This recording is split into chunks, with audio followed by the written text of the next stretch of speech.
Hi everybody, welcome back to the dungeon. My name is Robin and today is Lampworking 102.1. With this series, I thought it would be a lot of fun to start combining different techniques from the 101 series. However, I'll do some more black and whites and maybe try to play with some more boro or something to kind of keep things interesting. Let's go ahead and get into this first demonstration. It's a doozy. It's not difficult. I must say, work as much as you feel comfortable with wherever your level is. But it's always good to push yourself. So with this piece, I'm going to be doing a complex coiled cane. I don't like to say the word complex because I think it turns people off, but that it is a complex cane because there's multiple layers, and it's a complex bead because there's also multiple layers, but each layer in itself, if you break it down, is really simple. And as always, thank you guys for all your warm wishes and your love, and just your friendship alone means so much to me. Thank you so much for being a part of the dungeon crew and just for being there. I really appreciate you all, because without you, I wouldn't really be doing this. And also, thank you so much for subscribing. That's huge, if you know what I mean. So let's go ahead and get into this. I hope you're all doing safe and well out there. As always, thanks for joining me, and I'll see you next time in the dungeon. All right, we're going to start out this demo by making the coiled cane. And for this, the inside color of the cane, I'm going to use this blue, and I just want to gently heat it up in the back of the flame. And while I'm doing that, I'm heating up my outside color, which is this blue from CIM. And once I have that nice and hot, I'm going to start swiping it down the light blue cane. And that's why it's important that you just preheat the light blue, because we're adding this to it. And we're going about a half an inch, maybe a little bit more down the main color. And I'm going to just continue to swipe this blue onto it. I'm going to do 2 coats. And once I have that done, I am going to just heat everything up, not into a ball. You want to keep it nice and straight. And I'm just flattening it down, melting it out, and smoothing everything into a round. All right, now that we have that, I'm going to let it cool down for just a second and start to add my first coat of clear. And I'm just starting from the top, working my way down to the bottom. And I'm also doing my best not to overheat the area where the single cane becomes the big cane, okay? Like the part that is hanging on to. So I'm going to add 2 coats of clear because I want the coil to be further out from the color. And I'm going to do the same thing, just heat that in and roll it out. And now we can begin with the stripes. And I'm using an intense black stringer, and I'm just going to go ahead and put 3 lines on this bit of glass here. This is not an encased stringer, it's just straight up intense black. And then in between those, I'm going to add the white stringer. Again, this is a store-bought stringer here. And I'm just going to fill in those blank spots. So we have 3 of each cane. And I don't know why I did this, but things break. And so if this happens to you, just go ahead and grab a punty rod and get your tweezers nice and hot. Pick up the piece and heat it and just get it back onto that cane. And I'm just doing my best to just stick it to it before anything starts to crack or pop. And it's not on there perfectly, but it's on there enough to where I can at least get to the point of finishing this end up. So I'm just going to heat the end and start to pull it off. And I need to pull this off nice and evenly. So it might take a couple of times to just really get all of these, the colors evenly going to the very, very tip of this pull here. I want everything to just come right to that point. And this looks good. So now I'm going to quickly just punty this end up so I can get to the other end. And this is easy. You just pull this right off. It's okay if it's off center because I'm going to pull this end off later on again to keep fixing it. So now that we have that end off, I do try to pull a little bit out, but it's just so stiff. And I kind of figure I really don't need to do that end yet. What I need to do right now is to smooth and melt everything down so I can put my clear coat on top. I will save the pulling of that little point out for the end. So once again, I'm here with my clear glass and I am just heating and coating and swiping the glass onto our base. And as always, I do try to get a good amount of glass hot to go from the top to the bottom, and I overlap as I'm going. Just a little bit of overlap will help you from getting anything to rise to the surface. And now I'm going to just heat that end up and gently start to pull some of that glass out until I can see that the clear has also pulled out and everything looks nice and even there. And it looks good, so I'm going to go ahead and put on my punty again, right into the center there. And then I'm going to go ahead and start to take the other side off because once again, we're going to clean this end up and just use that punty again to re-punty it as soon as we're done here. So I'm just going to go ahead and give it a good heat on the end. And it feels like everything is pulling out real nice here. And I see all the colors going right to the very end. And that looks good. I'm just going to heat everything off, pull that stringer out, and grab that punty again. There is a little bit of glass on the end, but that's okay. You'll never see it. I'm just going to heat it up and push it right into that little area there. Okay, so now we have our cane just about ready to be pulled out. All we need to do is get it hot.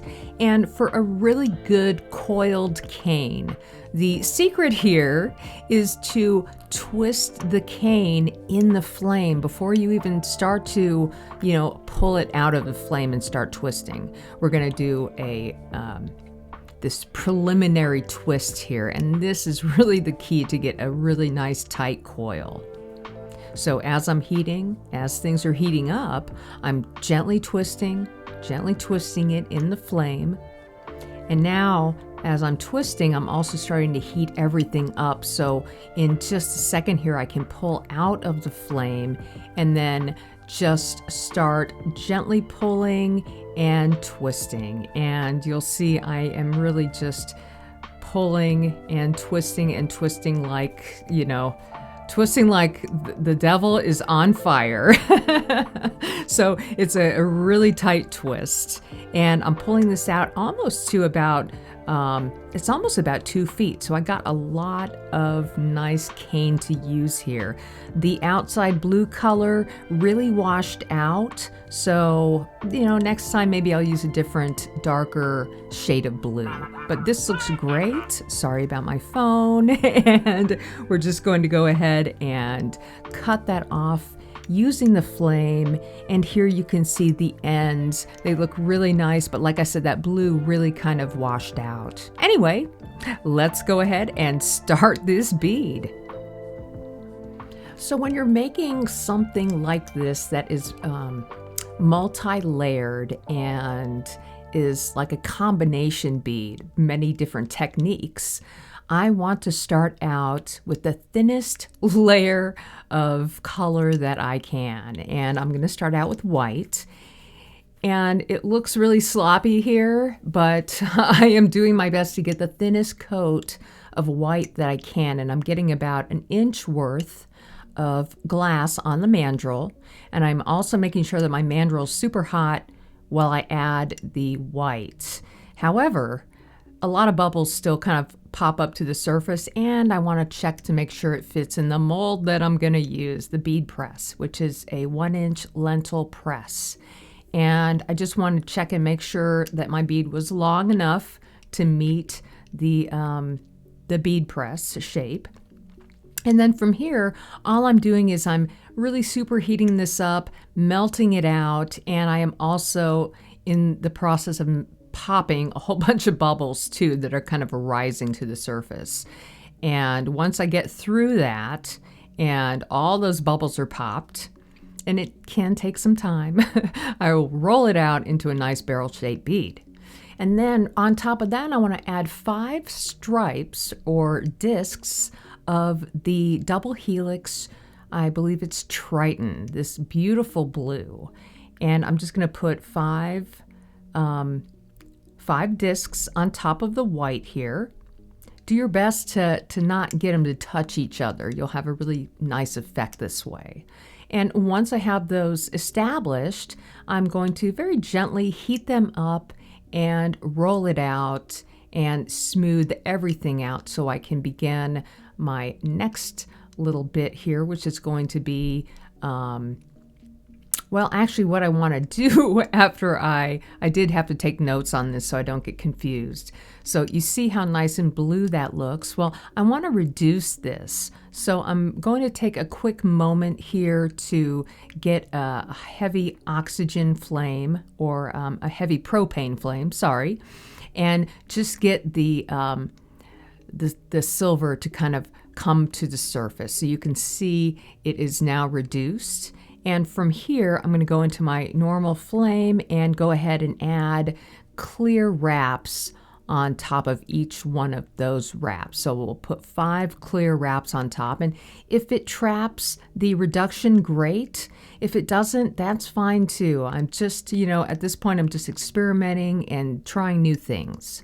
So I'm going to double up on the clear layer because I want a little bit more depth in the very beginning part of this bead. And it's already looking big and we have a long ways to go, but you always try to start as small as possible. So now I'm just going to heat all of this clear up and just very gently roll it out.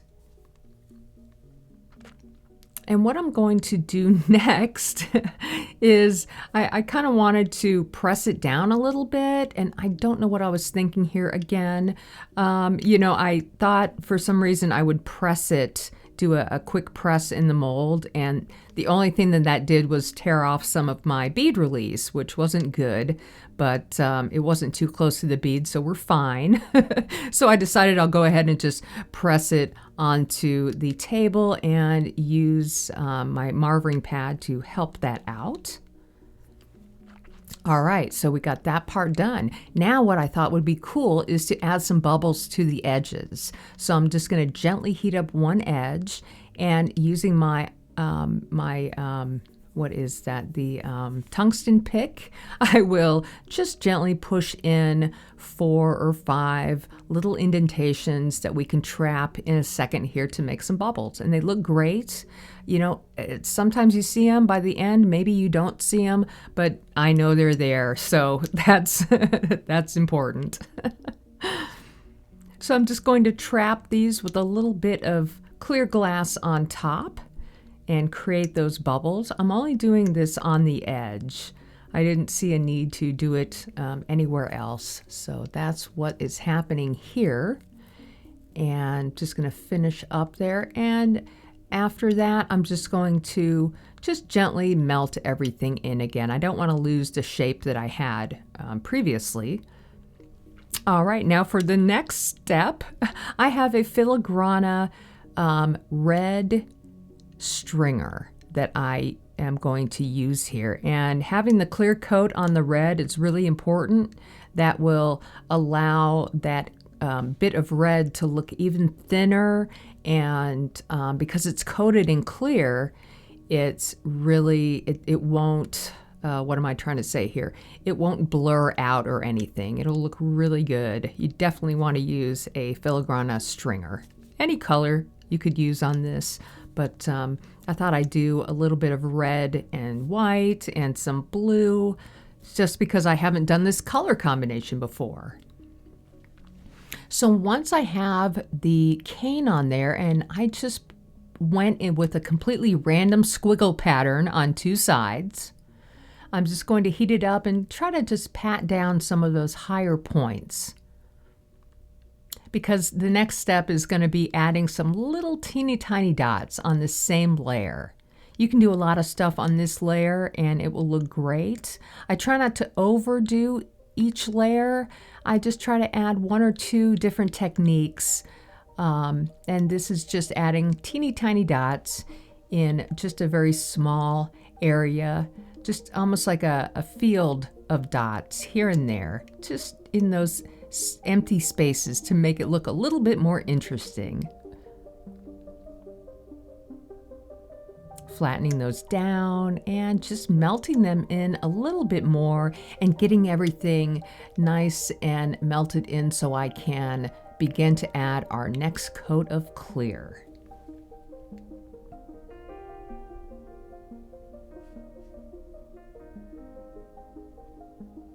All right, so I'm going to get a nice big glob of clear hot, and right here I kind of can feel that the glass was not hot enough, and I was worried that I was going to smear my pattern underneath.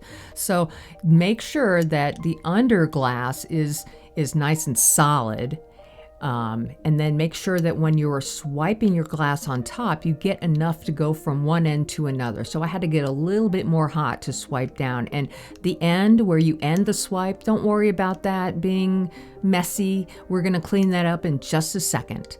At this point, you just want to get all your clear on top of the bead. Okay, so here we're going to heat up that ragged end and just use a butter knife or whatever tool you like to just lift that clear glass to kind of incorporate it into the bottom a little nicer. And then from there, it's just a really, really long heat to melt all of this in. And what I kind of thought would be nice is to get the edges where that clear is the heaviest to kind of come out a little bit more. And I felt a little bit more comfortable using my bead press here, and I'm just pressing it in. I'm not going to press on top, I'm just pushing it into the mold just to smooth everything out a little bit more. Using my butter knife to further press those edges out, and it's nice and smooth here. I like the way it looks. So we're going to go ahead and start with our coiled cane. And I just think this looked amazing. So when you're adding the coiled cane, you also want to be twisting in the direction of the coils, which will even further tighten the twist on the coil, if you know what I mean. So the whole time I'm adding this in this kind of organic pattern all the way around the bead, I'm just going to add one long twisted rope all the way up and down this whole bead. And as I'm doing this, I'm also twisting the rod in the direction of the twist. Try not to go the opposite direction. It can sometimes feel a little awkward, but just trust the process and keep going. And once I'm done, I'm just going to cast that off, and here's what we have so far. And I am just going to press down those high points and start to melt things in, nice and gently melting this in. It can take several minutes. I don't want to overheat this. I just want to gently get everything nice and molten and smooth again so I can do another layer of clear. And I'm just going to check, and you can see there's plenty of room in the mold to add more glass. And this pressing in the mold here does help to smooth everything out, so I'm not going to get too many bubbles on this clear coat. All right, so getting a lot of glass hot, going from the top all the way down to the bottom. It can feel a little awkward when you add the glass onto a bead that is not a round barrel-shaped bead. Those are the easiest beads to add the clear to. But because this one has a curve to it, you need to follow that curve all the way around and make sure that you gently overlap. I know I say this all the time, but you want to overlap your layers. And once you're done, I am just going to spend a couple seconds pulling that clear down to the base of the mandrel. And this is the best time to do it because that inner glass is not quite hot enough yet. So the only thing that's really going to get hot is that clear. So go ahead and do your best to get both of those edges hot and to pull all of that clear glass down into the bead hole area using the tungsten pick.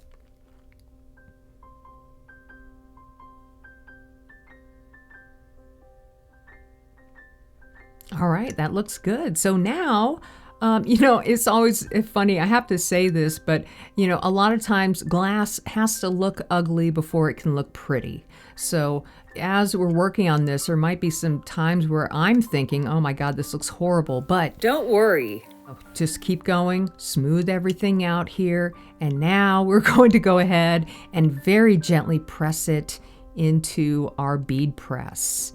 And this is the 1.5 inch lentil press from Catwalk Tools. I will put that in the description for the video as well.